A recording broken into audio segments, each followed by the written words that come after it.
नमस्कार, आप देख रहे हैं कंज्यूमर इज किंग और मैं हूं आपके साथ कविता थपलियाल। अगर आप एक कामकाजी महिला हैं तो ये शो आपके लिए है, क्योंकि हम बात करने वाले हैं वर्क कल्चर में या वर्क फोर्स में जो महिलाएं हैं उन्हें किस किस तरह की चुनौतियों का और तकलीफों का सामना करना पड़ता है। देखिए, कामकाजी महिलाएं घर को भी संभालती हैं, दफ्तर को भी संभालती हैं, लेकिन उसके अलावा बहुत सारे फिजिकल, मेंटल, साइकोलॉजिकल इश्यूज हैं जिनको लेकर उन्हें सामना करना पड़ता है और उनकी जिंदगी काफी हद तक कठिन भी हो जाती है। तो क्या है ये तमाम मुद्दे जो एक कामकाजी महिलाओं को झेलने पड़ते हैं, इससे गुजरना पड़ता है इन कठिनाइयों से, इस रिपोर्ट में देखते हैं।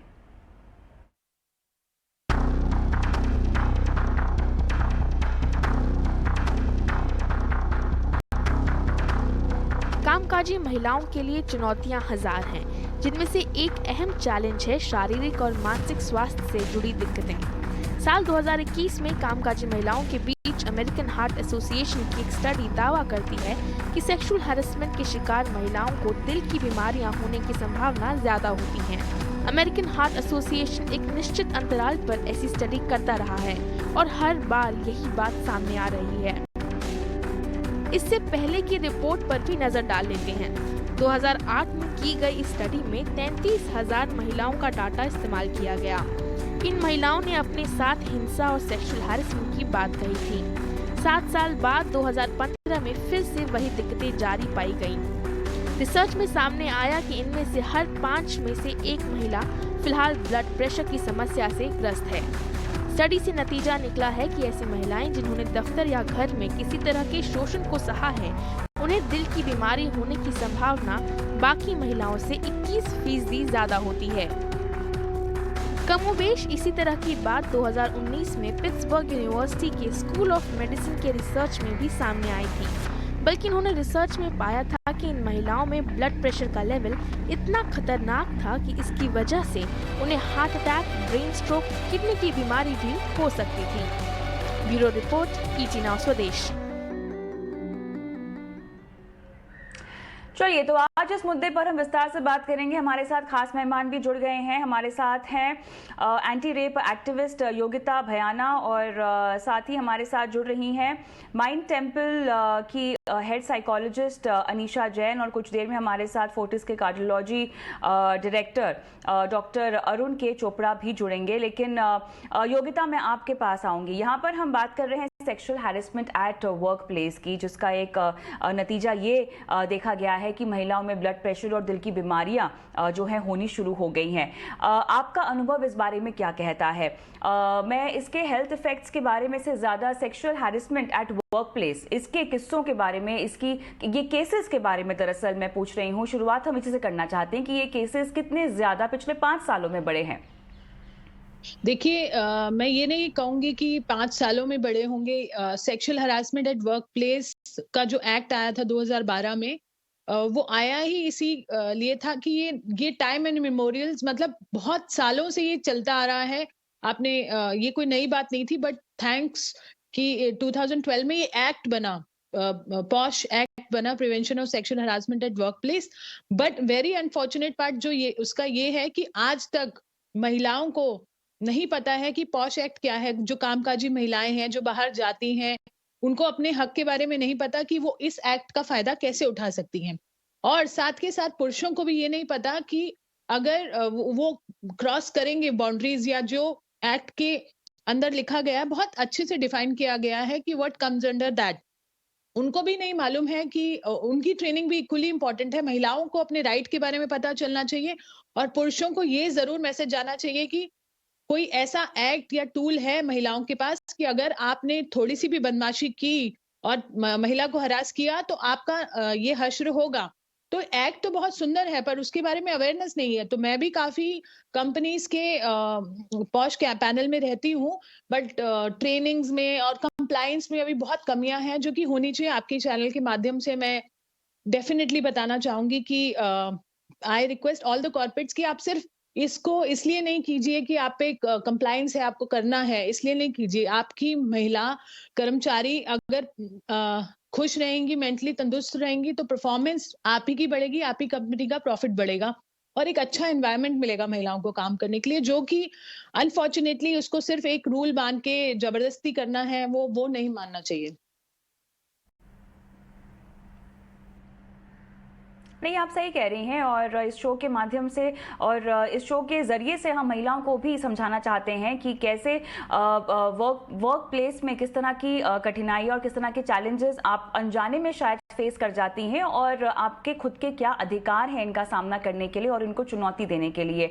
डॉक्टर अनीशा, अगर आप मुझे सुन सकती हैं तो मुझे आपसे ये समझना है कि जो रिपोर्ट सामने आई है उसमें बहुत सारी बातें कही गई हैं। सेक्सुअल हैरेसमेंट तो हेल्थ साइड इफेक्ट्स में से एक है जो होता है महिलाओं पर, लेकिन स्ट्रेस होता है। बहुत सारी महिलाएं लाइफस्टाइल डिसऑर्डर से भी गुजरती हैं जिसमें थायराइड और पीसीओएस भी शामिल है।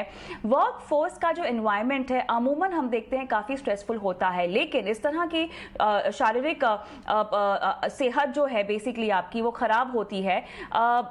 ये किस तरह से हमें इसका संज्ञान लेना चाहिए अपने जीवन में जब भी हम कामकाजी महिलाएं, बिकॉज हमारे लिए चैलेंज थोड़ा ज़्यादा होता है महिलाओं के लिए, उन्हें घर भी देखना होता है, उन्हें दफ्तर भी देखना होता है, तो कहीं ना कहीं वो जगल करने की जो क्षमता होती है महिलाओं की क्योंकि ज़्यादा होती है, अनजाने में उनको समझ नहीं आता कि उनकी सेहत पर इसका कितना असर पड़ रहा है, साइकोलॉजिकली उन पर कितना असर पड़ रहा है। वो क्या साइंस हैं जब आपको समझना चाहिए कि आपका जो काम है वो आपके ऊपर स्ट्रेस डाल रहा है और अब वक्त आ गया है कि इसके लिए कुछ किया जाए?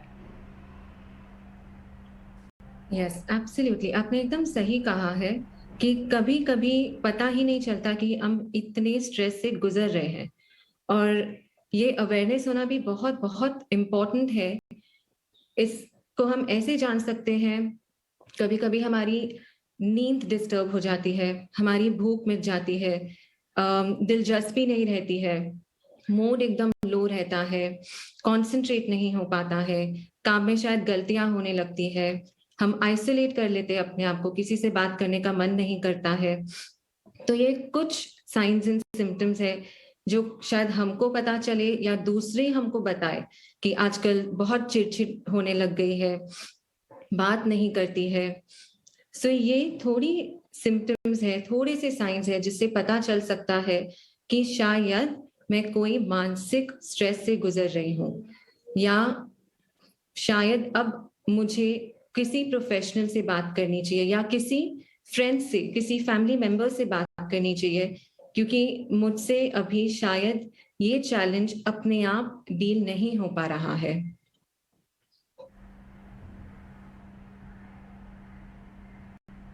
और राइट, डॉक्टर अरुण भी हमारे साथ इस चर्चा में जुड़ गए हैं। डॉक्टर अरुण, जिस रिपोर्ट की मैं बात कर रही हूँ उस रिपोर्ट में एक फैक्ट ये भी है कि साल 2021 में कामकाजी महिलाओं के बीच अमेरिकी हार्ट एसोसिएशन ने एक स्टडी की है और इस स्टडी का दावा ये कहता है कि सेक्सुअल हैरेसमेंट की शिकार हो चुकी महिलाओं में दिल की बीमारी होने की संभावना ज़्यादा होती है। आप इसको ज़रा थोड़ा सा और विस्तार से हमको समझाएं कि कैसे इसका कनेक्शन है और किस तरह के स्ट्रेस से महिलाएं गुजरती हैं जिनका सेक्सुअल हैरेसमेंट की जो शिकार होती हैं, किस तरह से उन्हें दिल की बीमारी का खतरा जो है उनमें बढ़ जाता है। देखिए जी, ये रिस्क फैक्टर्स का एक बड़ा सिंपल हिसाब किताब है। नॉर्मली हम मानते हैं कि हार्ट की बीमारी आदमियों में ज्यादा होती है, लेडीज में एटलीस्ट 60 साल की उम्र तक कम होती है, उसके बाद बढ़ती है। मगर जब sexual harassment, work related stress, कोई भी ऐसी प्रॉब्लम आती है तो एक तो जो लोग हैं, जो लेडीज हैं, इसके साथ सब्जेक्टेड हैं, वो किसी के साथ जल्दी से इस चीज को शेयर नहीं कर पाती, क्योंकि यूजुअली जो ये कर रहा होता है वो कोई उनका सुपीरियर होता है, उसके अगेंस्ट, उसके खिलाफ कंप्लेंट करना उनको मुश्किल लगता है। तो इसका आम तौर पे उनकी बाकी रिलेशनशिप्स पे इम्पैक्ट आता है उनके और मर्दों से कई बार रिलेशंस पे इम्पैक्ट आता है, उनको लगता है कि शायद सभी ऐसे ही हैं। उनके फैमिली लाइफ पे इम्पैक्ट आता है। इन सब चीजों से, जैसे पहले मैडम बता रहे थे कि मूड खराब होना, नींद ठीक ना रहना, एपेटाइट कम हो जाना या कई बार ज्यादा हो जाना, क्योंकि स्ट्रेस रिलेटेड ईटिंग भी बहुत कॉमन है, इससे वेट गेन होना, डायरेक्टली स्ट्रेस से ब्लड प्रेशर भी बढ़ता है। फर्दरमोर ये भी देखा गया है, अगर स्लीप किसी भी कारण से डिस्टर्ब होती है तो हमारे ईटिंग पैटर्न्स भी डिस्टर्ब हो जाते हैं, भूख ज्यादा लगनी शुरू हो जाती है, हम एक टाइम पे ज्यादा खाना खा लेते हैं। तो इन सब चीजों से वेट गेन होता है। तो आप जानते हो वेट गेन के साथ ब्लड प्रेशर भी बढ़ जाता है, शुगर भी बढ़ जाती है। तो ये सारी चीजें रिस्क फैक्टर्स हैं हार्ट डिजीज के लिए। तो ऑब्वियसली ये जब सब चीजें इकट्ठे रल के आ जाएंगी तो इनमें हार्ट की बीमारी होने का जो रिस्क है वो बढ़ जाएगा। सो ये बहुत कॉमन चीज है। सेकेंडली, अगर हम स्टडीज देखें कि डॉक्टर्स के पास जो लोग जाते हैं अपना इलाज कराने के लिए, चाहे वो ब्लड प्रेशर है, चाहे वो शुगर है, चाहे वो दिल की बीमारी है, वो आदमी ज्यादा जाते हैं, औरतें कम जाती हैं। तो इसलिए बेसिकली औरतों को अपने घर के कामकाज में, वर्क रिलेटेड प्रेशर्स के चक्कर में हॉस्पिटल जाने का टाइम या इंक्लिनेशन भी कम होता है। सो ये सारी चीजें मिलके वर्किंग लेडीज में स्ट्रेस, इसके रिलेटेड लाइफस्टाइल डिजीजेस और हार्ट डिजीज का रिस्क बढ़ा देती हैं। सो मेरे ख्याल में ये एक बेसिक सिंपल समरी है इस सारे इशू की। योगिता, मुझे बताएं, आप पोस्ट एक्ट की बात कर रही हैं लेकिन इसको लेकर साफ तौर से जानकारी नहीं है, जागरूकता नहीं है। इस एक्ट के बारे में बात करते हैं, किस तरह से महिलाओं के अधिकार की बात यहाँ पे की गई है और सेक्सुअल हैरेसमेंट से ये एक्ट आपको बचाता है, इसके बारे में जरा बारीकी से हमको समझाइश दें। देखिए, कोई भी संस्था, जहां कोई भी ऑर्गेनाइजेशन जहां पे 10 से ज्यादा महिलाएं काम करती हैं, वहां पर एक कमेटी, इंटरनल कंप्लेंट कमेटी का गठन होना जरूरी है और उस कमेटी के बारे में अवेयरनेस भी बहुत जरूरी है। नोटिस बोर्ड पर उन कमेटी मेंबर्स की नंबर लिखे होने चाहिए, नाम लिखा होना चाहिए और ट्रेनिंग सेशन कंपलसरी है जिसमें बताया जाता है कि सेक्सुअल हरासमेंट क्या है। देखिए, sexual harassment is a wider term, but उसमें महिलाओं को ये नहीं समझ आता कि कोई भी जेंडर या कलर्ड रिमार्क या कोई ऐसा सेक्सुअल रिमार्क बोलता है, बट हमारे सोसाइटी में एक्सेप्टेंस है उस रिमार्क की, जैसे तुम बहुत सुंदर लग रही हो या आज बहुत चमक रही हो, you know, all these things are very common. तो ये जो लाइंस हैं, ये स्टेटमेंट्स हैं, हमारी महिलाएं उस चीज के साथ रहना शुरू कर देती हैं, they don't know how to react to these things. तो ये ट्रेनिंग में बहुत डिटेल्ड में बताया जाता है, बहुत अच्छे से एक्सप्लेन किया गया है कि what is sexual harassment, if it makes you uncomfortable, if you are not comfortable in that work environment, if you're not comfortable with these kind of compliments, I think उनको ये clearly बताना जरूरी है कि ये sexual harassment है। If you don't feel like going to the work thinking कि ये फिर से मुझे इस आदमी का सामना करना पड़ेगा जो आपको इस तरह की नजर से भी देखेगा, वो भी sexual harassment है।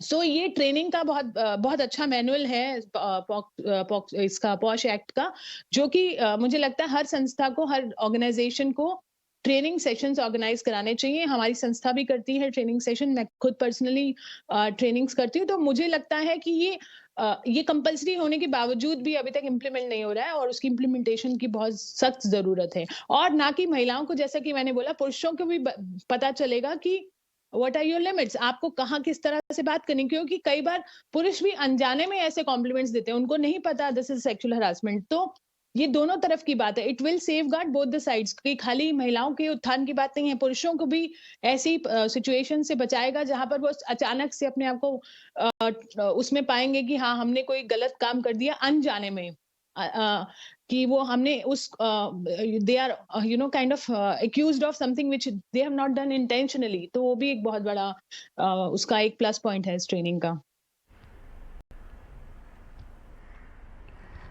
देखिए, पोशाक तो अपनी जगह ठीक है, इसके बारे में जागरूकता भले ही कम है, लेकिन अनीशा, कहीं ना कहीं हमें इस तरह के बिहेवियर को पहचानने की हिम्मत होनी चाहिए और इसके बारे में बात करने की भी हिम्मत होनी चाहिए, जिसके लिए कहीं ना कहीं हम, जैसे कि आपने शुरुआत में भी कहा कि महिलाएं इसको डिस्कस नहीं करती हैं, किसी के साथ शेयर नहीं करती हैं, शिकायत तो बहुत दूर की बात, कभी कभी उन्हें इस तरह का जो व्यवहार जो इनके साथ होता है पसंद ना भी हो, तब भी वो अंदर अंदर घुटती रहती हैं। कैसे अपने आप को इतना स्ट्रांग बनाए कि आप फर्स्ट ऑफ ऑल इस तरह के बिहेवियर को एक्सेप्ट ना करें, क्योंकि अगर आप इसको एक्सेप्ट करती हैं तो देखिए उसका असर यही होता है कि दिल की बीमारियां हो रही है और बाकी तरह की डिजीज आपको हो रही है, जिसमें आपका हाई ब्लड प्रेशर भी शामिल हो जाता है, थायराइड भी है और तमाम तरह की दिक्कतें।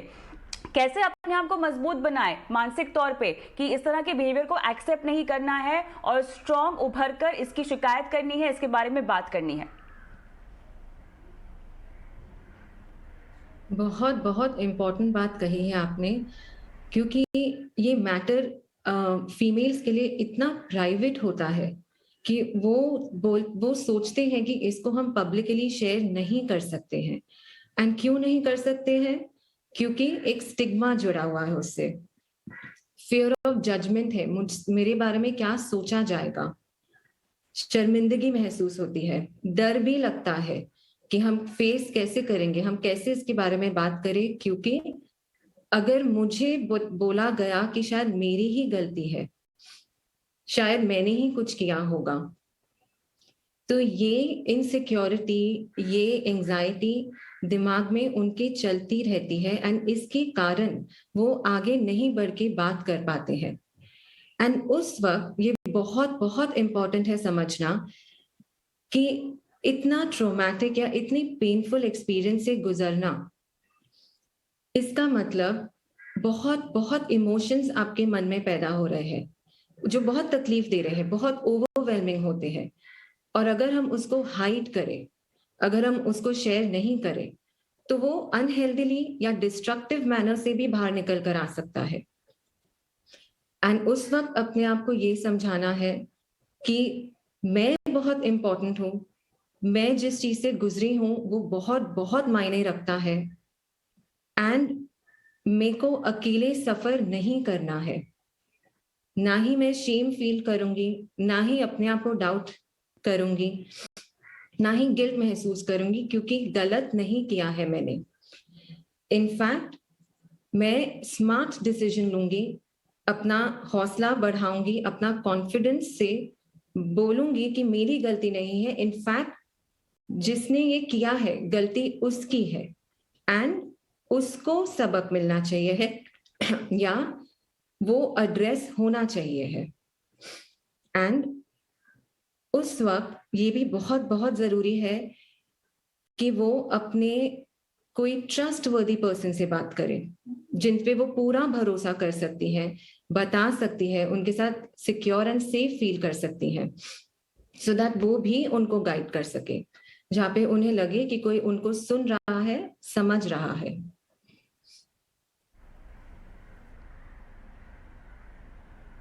बिल्कुल सही कहा आपने, लेकिन डॉक्टर अरुण, थोड़ा सा अगर मैं सेहत के पर्सपेक्टिव से समझना चाहूँ, सेक्सुअल हैरेसमेंट का स्ट्रेस जो कि आपके सेहत पर असर डालता है, आपके स्वास्थ्य पर असर डालता है, और नॉर्मल स्ट्रेस जो आमतौर पे हम सभी में देखते हैं, जो कि वर्क लाइफ बैलेंस से भी जुड़ा हुआ है, बहुत ज़रूरी है कि आप एक फिट ज़िंदगी जिए, एक फिटनेस रिजीम को फॉलो करें। जिस तरह के स्ट्रेस की हम बात कर रहे हैं जो कि सेक्सुअल हैरेसमेंट से इंड्यूस्ड है, वो किसी भी तरह के वर्कआउट से नहीं जाएगा। उसके लिए आपको ऑब्वियसली, अगर आप इस तरह के डिप्रेशन या एंजाइटी या किसी भी तरह के साइकोलॉजिकल दिक्कत से गुजर रही हैं, तो आपको एक थेरेपिस्ट की ज़रूरत होगी। शारीरिक तौर पर कैसे अपने आप को मजबूत रखें, ताकि अगर आप इस तरह के स्ट्रेस से गुजर रही हैं, अगर आप सेक्सुअल हैरेसमेंट का एक विक्टिम है या आपको लगता है कि आसपास इस तरह का माहौल है, आपने उसके खिलाफ कोई कदम उठाया हो या ना उठाया हो, लेकिन कैसे इस स्ट्रेस को ये इंश्योर किया जाए कि आपके सेहत पर इसका असर ना पड़े?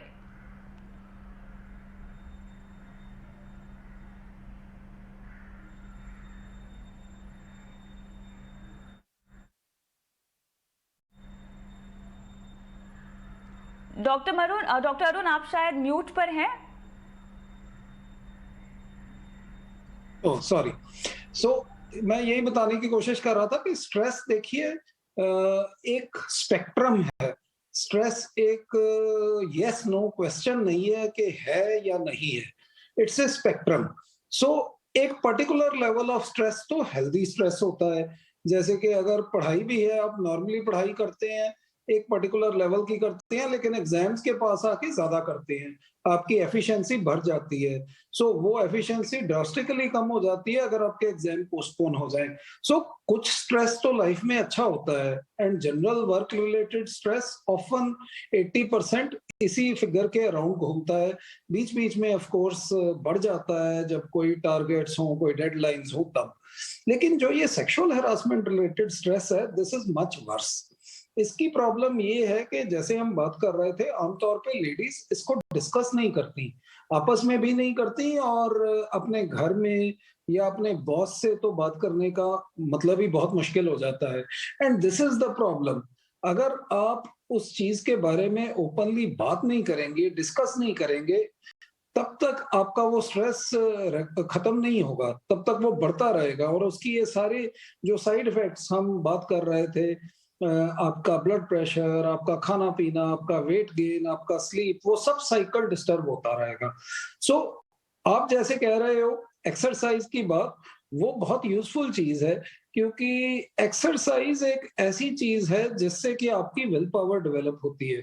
सो ना सिर्फ एक्सरसाइज करने के लिए विल पावर चाहिए, पर अगर आप बार बार एक्सरसाइज करते हैं आपकी विल पावर फर्दर स्ट्रेंथन होती है। सो सिर्फ आपका बॉडी ही स्ट्रेंथन नहीं होता, आपका माइंड भी शार्पर होता है, आपकी इम्यूनिटी इंप्रूव होती है, आपकी फंक्शनैलिटी इंप्रूव होती है, और आप ये जो डिफिकल्ट सिचुएशंस हैं, जैसे कि किसी को फेस करना, किसी को बताना कि जी ये जो आप कह रहे हो ये ऑब्जेक्शनेबल है, ये सही नहीं है, and I am not ready to be subjected to this, या अपने कलीग से शेयर करना, या और सुपीरियर्स को बताना कि जी ये पर्टिकुलर पर्सन मुझे इस तरह बॉदर कर रहा है। सो इन सब चीजों के लिए जो एक मेंटल शक्ति, एक विल पावर की जरूरत है, वो डेफिनेटली एक्सरसाइज और मेडिटेशन दोनों चीजों से डेवलप हो सकती है। सो ये मैं जरूर आपकी बात मानूंगा कि apart from generally staying fit, exercise and meditation ये दो बहुत इंपॉर्टेंट चीजें हैं जो कि हमें हेल्प कर सकती हैं ऐसे स्ट्रेसेस को डील करने के लिए। एंड ऑफ कोर्स ये तो मानना ही पड़ेगा कि इसको अवॉइड करना, इसके बारे में बात ना करना, फेस ना करना, या दूसरे बंदे को या अपने काम को अवॉइड करना, ये तो इसका हल नहीं है। और ये सोच के कंपनी या एक ऑफिस छोड़ के कहीं और चले जाना कि जी इससे हम इस पर्टिकुलर पर्सन को अवॉइड करेंगे, ये भी इसका सोल्यूशन नहीं है, क्योंकि अगली जगह में कोई और मिल जाएगा। तो इसलिए इस सिचुएशन को डायरेक्टली हेड ऑन फेस करना पड़ेगा। नहीं, बिल्कुल सही कहा। और साथ ही जो आपने एक्सरसाइज पॉइंट आउट की हैं वो भी आपने अच्छा किया, क्योंकि बहुत सारी महिलाएं बोलती हैं अरे हम तो घर का काम तो करती ही हैं, इससे बड़ी एक्सरसाइज और क्या होती है। ये इनफ नहीं है, आपको अपनी फिटनेस रेजिम को एक डिसाइड करना होगा, तय करना होगा, अनुशासित तरीके से उसको अपनाना होगा और आगे बढ़ना होगा। लेकिन योगिता, मुझे ये बताएं कि सेक्सुअल हैरेसमेंट केसेस में सजा क्या है, उसका प्रावधान क्या है? जब ये इंटरनल कंप्लेंट कमेटी जब डिसाइड कर लेती है ये फैक्चुअल नेचर में कि यस ये हुआ है, तो definitely termination of that person, ये तो सबसे पहला है। और gravity of the crime in the sense कि वो सिर्फ एक वर्बल स्टेटमेंट है, या फिर वो कांस्टेंट हरासमेंट है, या फिर वो फिजिकल हरासमेंट है, सारे आईपीसी सेक्शंस के द्वारा फिर उसको जोड़ दिया जाता है, that it then it goes to the police। But अगर वो है कि जिसमें जहाँ पे वर्बली कुछ बोला गया और अब्यूज हो और मतलब हरास हो, तो वो आप टर्मिनेशन से लेकर fine, everything is there in the act. तो डिपेंड करता है what kind of harassment it is, मतलब कितना कांस्टेंट है, उसकी ग्रेविटी क्या है, वो सब उन बातों पर निर्भर करता है। मैं एक बार और जोड़ना चाहूंगी, मैं डॉक्टर साहब को सुन रही थी कि उन्होंने बोला कि बोलना चाहिए, डेफिनेटली बोलना चाहिए, बट वो ऑफिस को वो एनवायरनमेंट देना महिलाओं को कि आप बोलिए, बोलना आपका हक है, स्पीक आउट। एंड ये बहुत जरूरी है, ऐसा एनवायरनमेंट देना महिलाओं को ऑफिस में। घर में तो डेफिनेटली फ्रेंड्स हैं या रिलेटिव हैं, ऐसा कोई एक आप चुन सकते हैं जिससे आप शेयर करें, बट ऑफिस में भी ऐसा माहौल बहुत जरूरी देना चाहिए, ताकि वो जो महिला है अगर वो जरा सा भी उसे लगे तो वो किसी से बात कर पाए। तो इसीलिए बहुत जरूरी है interaction of the committee members and the women of the organisation.